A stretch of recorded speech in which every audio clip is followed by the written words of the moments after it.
are We're the you? finale. I know, so excited. What an honor. Thank you so much for thinking of me. No, thank you. I think what really drew me and Tita when we saw your page was like you can tell from your Instagram your passion. Thank So you.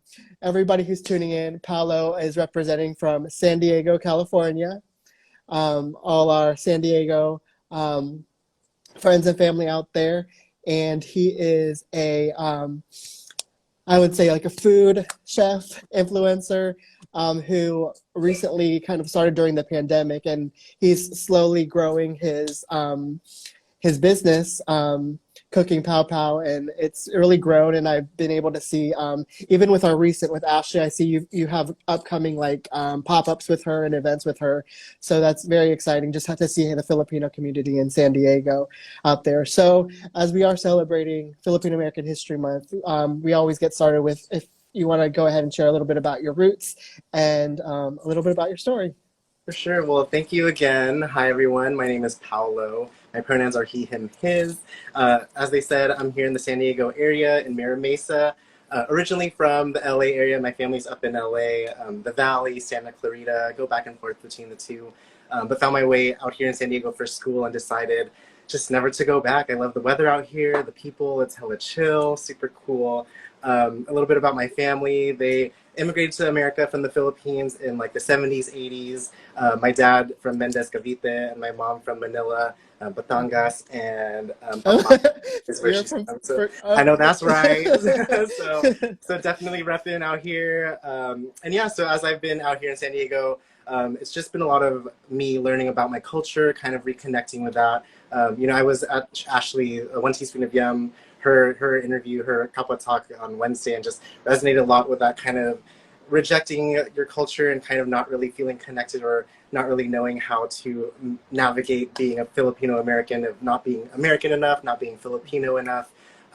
So, as I went through my undergrad experience, joining Filipino organizations and student orgs and stuff like that, it kind of catapulted me into wanting to learn more and, get involved in different ways. And somehow during the pandemic, here I am cooking Filipino food. It's transitioning a lot more into a lot more baking lately. So if you had my ube crinkle cookies, you know. So good. Yeah. When Tito was like, just to talk about, because people are already talking about the ube crinkles, y'all have to try Paolo's ube crinkles. Tita had one bite and she was like, remember the ube crinkles, Tita? You tasted them and you were like speechless. Oh yeah, is he the one to send us? Yes, this is Oh my Paolo's. gosh! My daughter finished all, and my husband doesn't even like eat those kind of stuff. Oh my gosh! It's like we're just like Yes. Oh my yeah, it's the God. best. Thank you. I'm so glad you enjoyed it. It's so juicy from the Yes. inside. That's why. I had to make sure that I keep it moist, keep it soft, keep it Yes. supple. Oh my gosh! So you are the one. This is Yes. Paolo, Yes. yes. Tita. So when you started during the pandemic, you said you've been trying those different flavors. Was it your mom or dad who inspired you in the kitchen, or Lola? Or, Yeah. A lot of it was, I think back to growing up, kind of being in the kitchen with my Lola a lot. I think so we used to live with her in Reseda, California. Growing up, that was the house I grew up in, and just seeing her parties and things like she could whip up like palabok, lumpia. She always knew exactly what to make and how to make it. And for me, it's like, how do you just know how to make all this food all the time? And I think as I grown up and kind of we found her recipe book as well. So kind of revisiting some of those old family recipes. That's kind of what inspired me, and I think back a lot on what showed me the importance of like food in our culture and how it really brings together a lot of people. And then as well as on my dad's side too, I think like they like to throw parties too. They like to cook. My dad could throw it down. So yeah, I feel really blessed that a lot of the people that I grew up around knew how to cook, and that's I think where I've gained a lot of like exposure to Filipino food and kind of different ways that it's prepared. Like everyone's adobo is so different, everyone's sinigang is so different, lumpia is so different. And I think like as I'm learning to make my own recipes and my own interpretations of Filipino food with what I have available to me, it's been a lot of fun to share that with my friends, my following, and stuff like that. That's great. And as far as you know, growing up in California and starting to like embrace your roots and your flavors. I love seeing like the fusion. I think recently you did like white rabbit, throwing it into cookies and just some of that experimentation.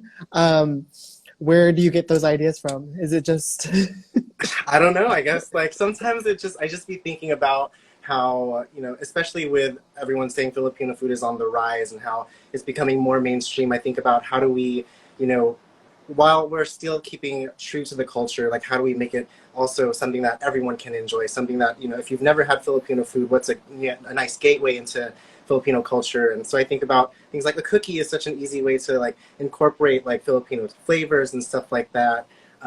As well as, you know, like something I did last year with cornbread bibingka. I can't take credit for that. I have to shout out Park, was it Park's Finest? They made this cornbread bibingka, and I really wanted to emulate what that looked like on my own way.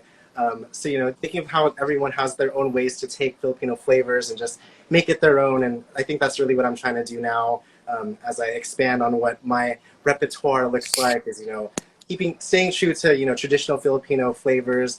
A lot of my videos and my reels are, you know, traditional ways that I've learned how to make Filipino food, like escabeches, the you know, the kare-kares and stuff like that. So definitely trying to find ways to navigate both fusion, but also true to the culture of what Filipino food was when I was growing up. yeah? Did you have something on your mind for Paolo, Tita? Yeah, I was just thinking, your family is from what part of Batangas? Oh my God, it's like Saint Lucia. I think I have to ask my mom again. I don't remember. I just remember the last time I went, we went to Manila mainly, but that was like 2003. So it's been a long time. 2005, 2003. It's been a long time. Yeah, because I'm from Taal, and we are so we're famous of the tapa.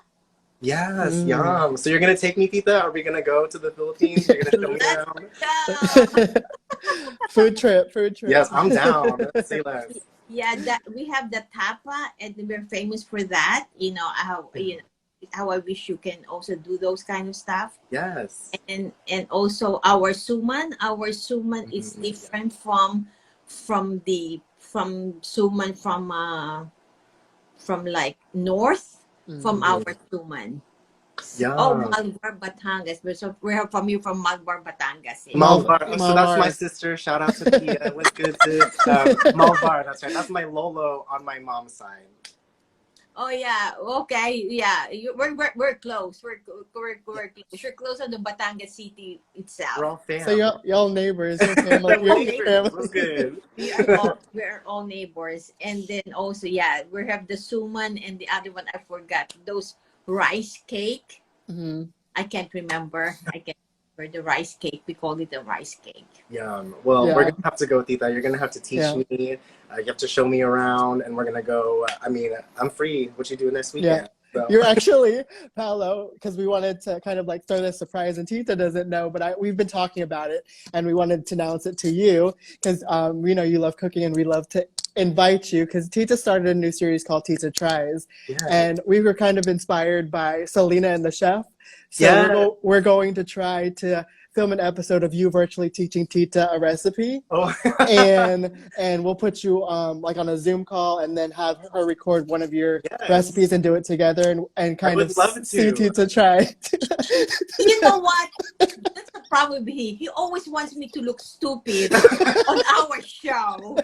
No, but Tita, listen, I just watched your video doing the Try Guys. Me and my partner were watching it on our TV, and we're like, she has to win the crown. We're rooting for you to win the crown on Fall Guys at least once. I've never won. I'm still trying, so we're gonna do it. Yeah. I don't know how to jump. You're jumping physically with it, and I think it helps a lot. Yeah. She'll get better. She'll get better. We've also had comments of people saying you should try this video game. But one of the things that Tita wanted to try, because she says naturally, adobo is her only recipe that she says she claims to her fame that is like her best recipe that she can do. So she's challenged, right, Tita? You say you're challenging yourself to try cooking more stuff. So we're gonna partner you with somebody who knows how to cook, which is Pow Pow, and we'll bring him on for episode of Tita Try. So we'll coordinate that behind the scenes. Let me know. I would love to. I don't know. I hate cooking. I don't want to cook.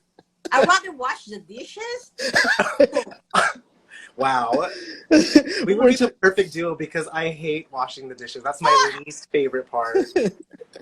Tita will wash the dishes and eat your food. All right, well, let's do it, Tita. Let me know what you want to try, and I'll put together. So I'll send you the list of what we need, and we could do it over Zoom. Coming soon. Something easy. Yeah, something easy. You let me know. Yeah. What do we feel? We could do a breakfast. My thing is, like, I really love breakfast. So doing things like the garlic fried rice is super easy. We could do something like Spam with it, super easy, low stakes. But if we want to challenge ourselves, we could do something as hard as, like, I don't know, a stuffed pompano that we steam. I don't know. I can do your spam. The spam silog, yes. Let's do it. Yeah, you could try a silog, but we'll talk to Tita's director, aka her daughter, on what you will what you can try. But I think that'll be a good collaboration, and that's just something we have coming forward that we wanted to talk to you about. Yes, we'd love to. Happy to. Oh, we've heard you've also made a Filipino charcuterie. Oh. So you have a lot of things in the work. So yeah, what's the future of Cooking Pow Pow? Do you want? I know, like, recently we've talked to other chefs and they have dreams of like opening their own restaurant. I know you're kind of new because you just started this during the pandemic. But are you looking to go to culinary school? Are you looking to keep doing what you're doing? Because everything looks great now, but I know people are always looking for opportunities to better themselves. So we're just saying, like, what would be your ultimate goal or your dream? Right. So vision, long-term, big vision of what we hope. I want to open my own little pop-up shop. And I know what it's going to be called too. We won't say any. I'm going to say it anyway because I know my dad's here and it's in honor of my dad. Okay. He still calls me Bugoy. So it would be called Bugoy's Baked Goods and Snacks or something like that. Something iteration of Bugoy's just to honor that and kind of do like quick things like snacks, lumpias, pansits, bibingkas, and then I've been really getting into baking a lot too. So could do cakes, custom cakes, cookies, and stuff like that. So that's the big long-term vision. The road to get there is still unsure. I still work full time, Monday to Friday, 9 hours with an hour lunch, whatever. I work all day. It feels like all day. So when I get off work, sometimes I'm just not feeling it. So as I start, leaning into that and kind of discovering what opportunities come, and I'm just taking it as it comes.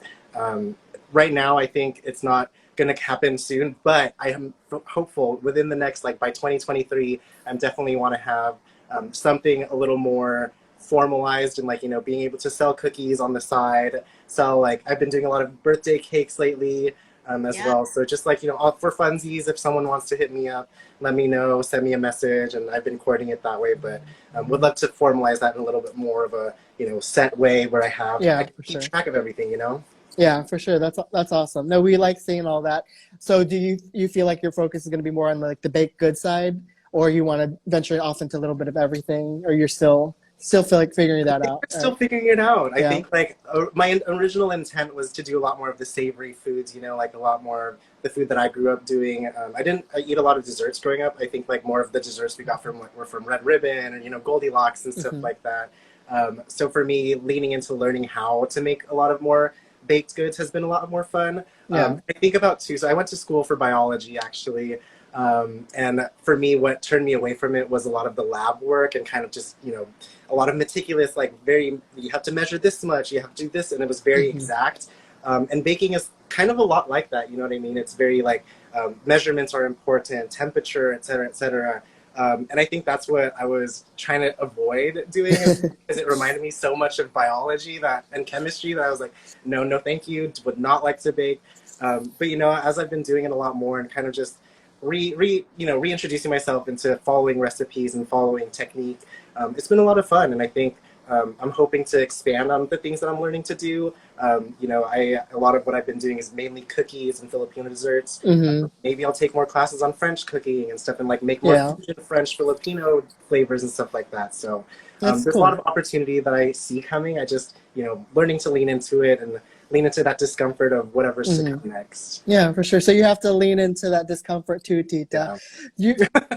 Do you, Tita, would you prefer to learn to cook like a meal, or Pal does those baked goods? Would you like to learn to bake, or what's your interest? What would you like to You eat? know, I really want to bake something. I think Yeah.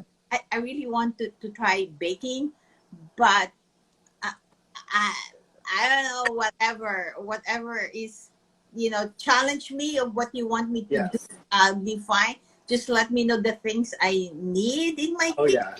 Yeah. All Yes. right, Tita. So what we're gonna do is we're gonna make a 5-tier stack cake.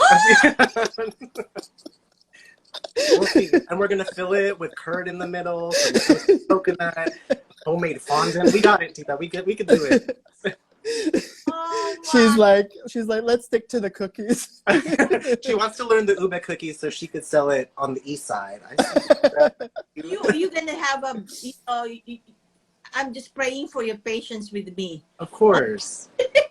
No, we could take. Well, I'll No, set the it'll be full day. fun. We'll set a full week just for this. We'll do it in pieces. I got you. You'll throw it down.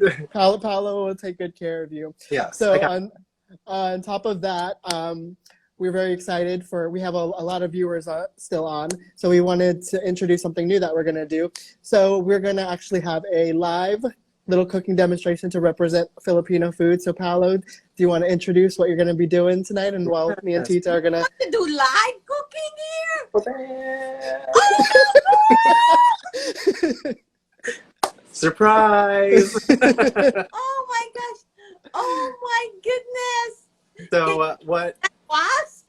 Yes. No. I'm gonna send it right now. I'm gonna send it through the camera so you can eat it right now. If only. We'll make it happen. But yeah, so happy to share today. I wanted to do something that was that I love to eat, something that's super easy to make so that folks watching, if you're just like low budget, you don't have a lot, all you need is 2 ingredients, eggplant and egg. I'm gonna let people in the comments kind of guess what we're gonna make today. But in the meantime, just to give some backstory on why I love making this dish, it was something that my Lola on my dad's side makes a lot when we would stay with her for a little bit. And so when I went to undergrad and I was living on the campus, I wanted to try to make it one time, but without any idea of how to make it. And so I completely messed it up. It turned into a scramble more than anything. And I took a picture, or I called my Lola and was like, "Yo, how do we do it?" She's like, "Next time you come home, I'm gonna show you how." So I'm gonna show you how to make some tortang talong today. It's basically an eggplant omelet. What's nice about it is that you could definitely make it your own, put fillings inside if you have leftover giniling. I'm going to be doing it with a little bit of some sauteed onion and garlic just to give a little bit of substance to inside.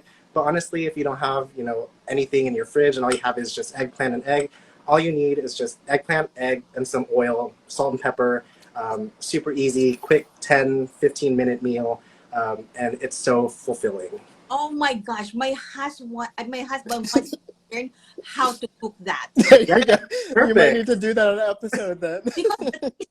Because the thing is, we don't have those to make the eggplant, like to cook like on the grill. We don't have that. Yeah, and that's what I'm gonna teach you today. So I don't actually have a gas stove. I have one of those, induction stoves. I don't know what you call it. Is that what you call it?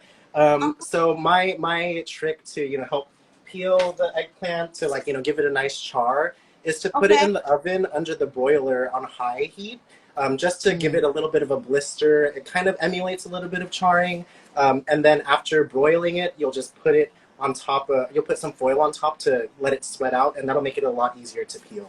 So you boil the talong first. You broil in the Broil. Broil. Okay. Yes. And so that's what I did. I just put it on my broiler in the oven down here. I don't know. Let me see. Yeah. My oven down here, I have a broil setting, just easy to just broil it, take it out, let it steam, and then to take off the skin afterwards. So super easy. But yeah, so basically, again, like what I said, all you need some eggs and some eggplant. But for me, I'm going to be a little bit extra this evening, and we're going to put some sauteed onion and garlic.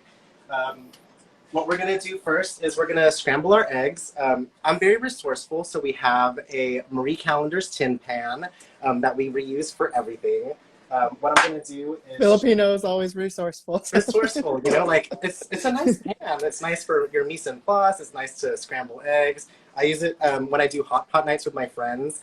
I like to put you know, the ingredients on here and just put it around the table. You know, it's a nice little serving dish. You know, and super easy to clean. So we're just gonna crack our egg. Let me move this over. I'm like, Egg into the pan. I'm like this. I want to see. Oh, sorry, is it not visible? No, it's visible. She's This just is my first time on Instagram Live, so thank you for bearing with me. no, it's great. You're doing So great. Teacher just wants to see, like, she feels if she's closer to the camera, she can smell it and she can. You know. Just like in Fall Guys when she was standing up on the table. Yes, so we're gonna crack 2 eggs, and then we're just gonna quick scramble. You know, easy. You know, I think that was one of the first things that I learned how to do, is scramble an egg. I think when I was growing up, that was one of the things that I always made, was eggs. Like breakfast, lunch, dinner, 3 eggs a day. My Lola would always be like, "Watch your cholesterol." Like, Lola, I'm 5. I don't know if I have to worry about that. But yeah, eggs, my first love. You could boil them, fry them, eat. I don't know. You could make eggs a lot of ways and use it in a lot of things. So it's definitely one of my top 3 ingredients of all time. So once this is scrambled, we're also just gonna season it a little bit. I have some salt here, nice generous amount of salt. Like the long is like not super, like, it doesn't have much of a flavor. It absorbs the flavor that you put into it. So if you want to put garlic salt, paprika, rosemary, you know, it's whatever you want to make it. So choose your adventure. We're going basic route just for those, you know, just to make it easier. Salt and pepper today. Cool, just salt and pepper. I like a lot of pepper because it gives it that, you know, little kick. So just gonna mix that again. And then we're gonna take our talong and we're just gonna squish it inside the egg. Basically what we're trying to do here is flatten it out to make it more like the size of your plate, if you will. Like it's just gonna be a big, flat, as if it got rolled over, right? Like you ran it over, you just put some egg on it and you fried it. So it's kind of like if you think about chicken fried steak or I don't know. I'm trying to think of what it looks like, but it's towards like country fried steak or there we go, country fried or like omelet. It's basically, and that's what it is. It's basically an eggplant omelet. So once I have it flattened, you know, you want to keep it intact. That's kind of part of the presentation. Keeping the stem intact while the rest of the talong is kind of flattened with the egg running in between. I'm going to turn my heat on just to let the pan start heating up. And then add my sauteed onion and garlic to my tortang talong. Kind of just take some of that egg, put it on top, make sure it's nice and incorporated so that when it cooks, it stays together and doesn't fall apart, right? Cool. Let's set that aside for now and put some oil. I just have vegetable oil. You could use olive oil. Like one of those low, what is it? What do they say? High smoke point, I think, just because I'm going to make a really hot pan. I don't want it to get too smoky. Just something just to give it a nice little fry. You want a generous amount so it doesn't stick to the pan. Nice and coated. Just a little bit more. Taking notes. I'm taking notes here. Don't worry. I think this will be posted on YouTube. So.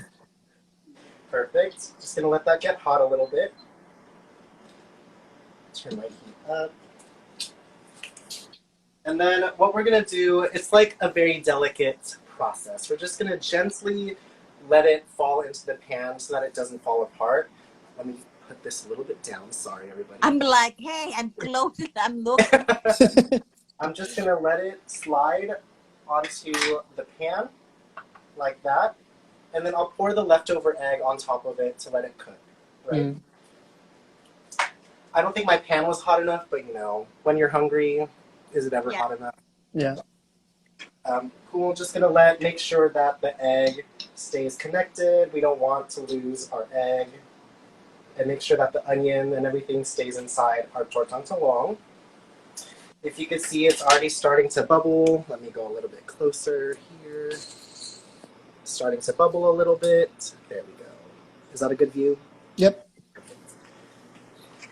Just gonna let it, you know, make sure that it doesn't stick. I use a non-stick pan just because it's a lot easier to slide around and make sure that, you know, your egg is like cooking evenly. it's gonna start to bubble along the sides where the oil is, and that's like the best part because it gets super crispy.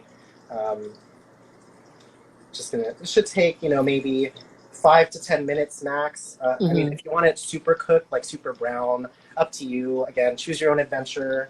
But for me, I like it a little bit still kind of like not wet. I don't want to say wet. That's not the word I'm looking for. But kind of just still like a little bit raw because I'm going to be flipping it over. So this is where it gets a little technical, right?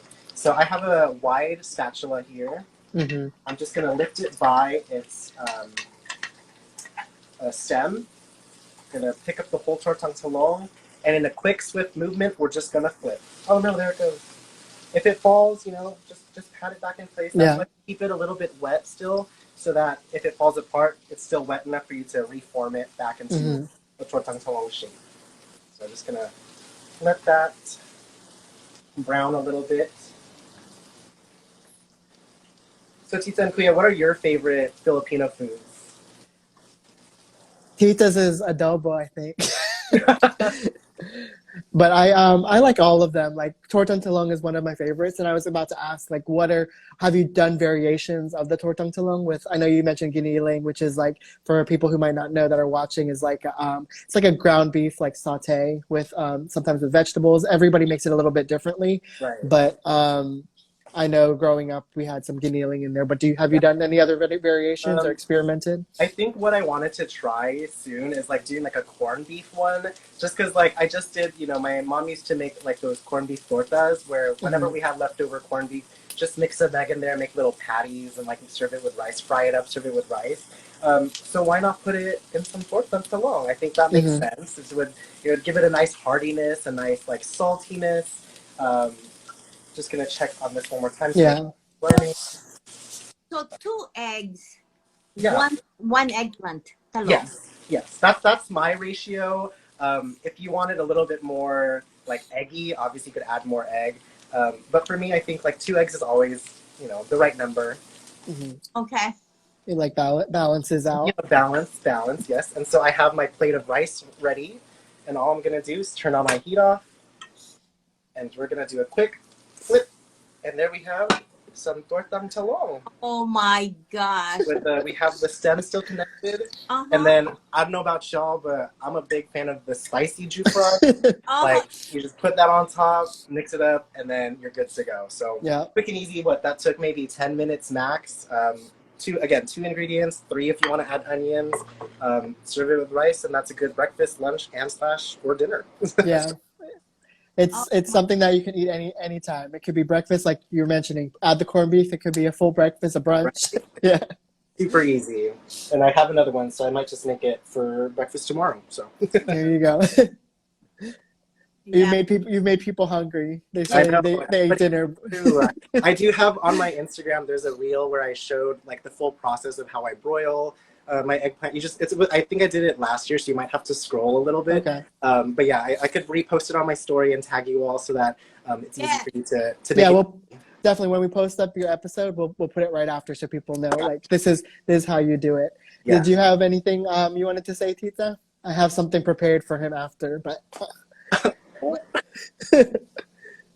nothing yet. Nothing yet. So as always, we always have Tita and Kuya always has a challenge. Okay. So this is you're in your kitchen, right? Yes, I sure am. Okay. I'm gonna let you be the timer, Tita, and give him 10 seconds each time. You can count down. Just count down from 10 to 1. Am I included on this game? You're not included. You're the you're the timer. So you just count 10, 9, 8. So he has 10 seconds. So this challenge is just to give our audience a little bit of your story and your personality, but through items in your kitchen. So I'm going to Tita's going to give you 10 seconds on the clock, and you're going to raid your kitchen to describe different things. We're going to go through 5 things to talk about yourself, okay? Okay. Number, ready? So This is the first item. Show us something that describes your childhood. Go.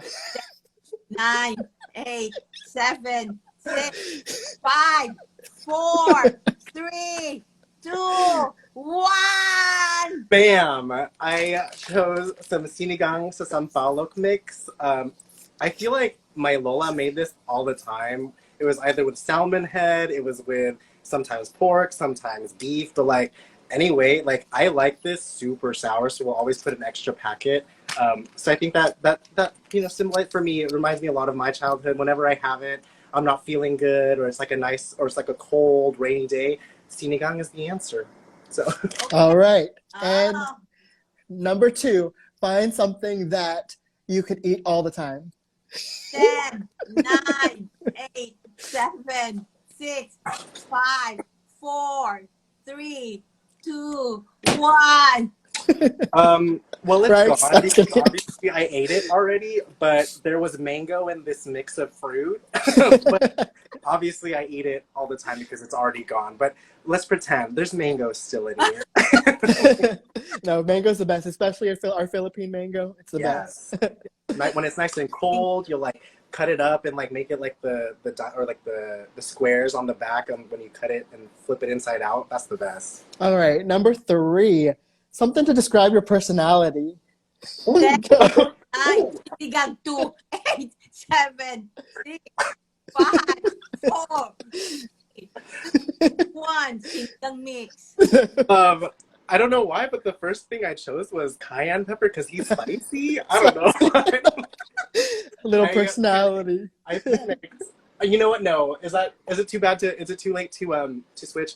We're going gold. I have this little gold here that I use for my cakes because he's golden. Stay gold, pony boy. You know. There you go. Oh, okay. All right, number 4, find something that you would like to have for Christmas. 10, 9, 8, 7, 6, 5, 4, 3, 2, 1.